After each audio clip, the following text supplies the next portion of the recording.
નમસ્કાર વિદ્યાર્થી મિત્રો, મેથ્સ એન્ડ ઇંગ્લિશ યુટ્યુબ ચેનલમાં આપ સૌનું હાર્દિક સ્વાગત છે. વહાલા બાળકો, હજી સુધી તમે આપણી યુટ્યુબ ચેનલ મેથ્સ એન્ડ ઇંગ્લિશને સબસ્ક્રાઇબ ના કરી હોય તો જલ્દીથી જ સબસ્ક્રાઇબ કરો અને વિડીયોને લાઇક કરવાનું ભૂલશો નહીં.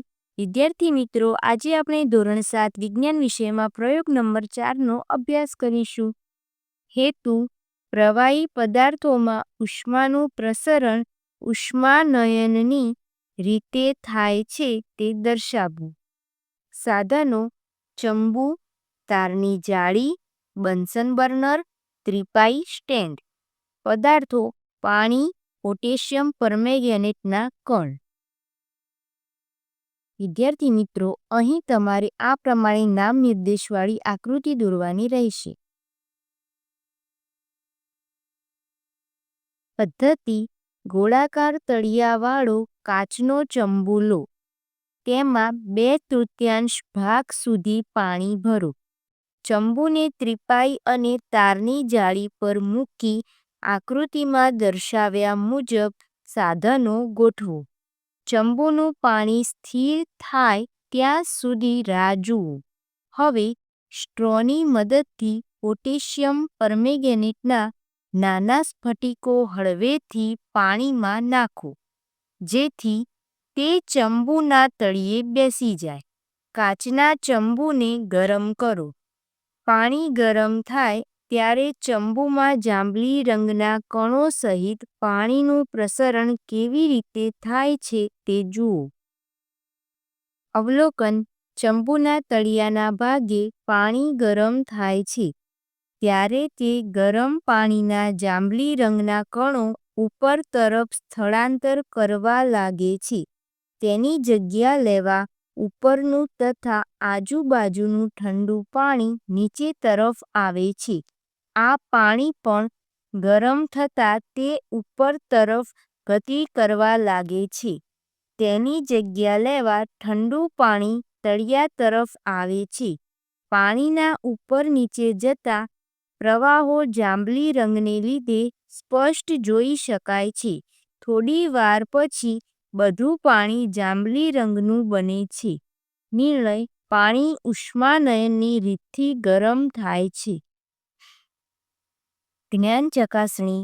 પ્રશ્ન 1. નીચેના દરેક પ્રશ્નના ઉત્તર માટે આપેલા વિકલ્પોમાંથી સાચો વિકલ્પ શોધીને તેનો ક્રમ અક્ષર પ્રશ્નની સામે આપેલા બોક્સમાં લખો.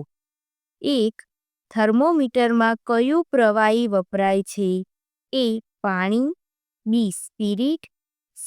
Mercury, D. કેરોસીન. જવાબ ઓપ્શન C. મર્ક્યુરી.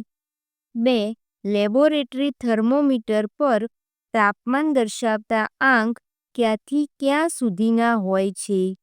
A. 0° થી 30°C, B. 35°C થી 42°C, C. 40°C થી 98°C, D. -10°C થી 110°C. જવાબ ઓપ્શન D. -10°C થી 110°C. 3. કયા સ્વરૂપના પદાર્થો ઉષ્માનયનની રીતથી ગરમ થાય છે? A. ઘન, B. માત્ર પ્રવાહી, C. ઘન અને પ્રવાહી, D. પ્રવાહી અને વાયુ. જવાબ ઓપ્શન D. પ્રવાહી અને વાયુ. 4. રસોઈ માટે વપરાતી સ્ટેનલેસ સ્ટીલની તળવાની કડાઈના તળિયે કોપરનું સ્તર લગાડેલું હોય છે, તેનું કારણ શું? જવાબ ઓપ્શન C. સ્ટેનલેસ સ્ટીલ કરતાં કોપર ઉષ્માનું વધુ સુવાહક છે. પ્રશ્ન 2.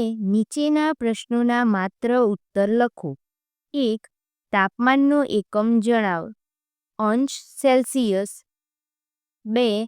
સમુદ્રકાંઠાના વિસ્તારોમાં દરિયાઈ લહેર અને ભૂમિય લહેરની ઘટના ઉષ્માના પ્રસરણની કઈ રીતને આભારી છે? ઉષ્માનયન. 3. પોટેશિયમ પરમેંગેનેટ ઓગાળેલા પાણીનો રંગ જણાવો. જાંબલી. 4. કયું પ્રવાહી ઉષ્માવહનની રીતથી ગરમ થાય છે? પારો. વિદ્યાર્થી મિત્રો, અહીં પ્રયોગ નંબર 4નું સોલ્યુશન પૂર્ણ થાય છે.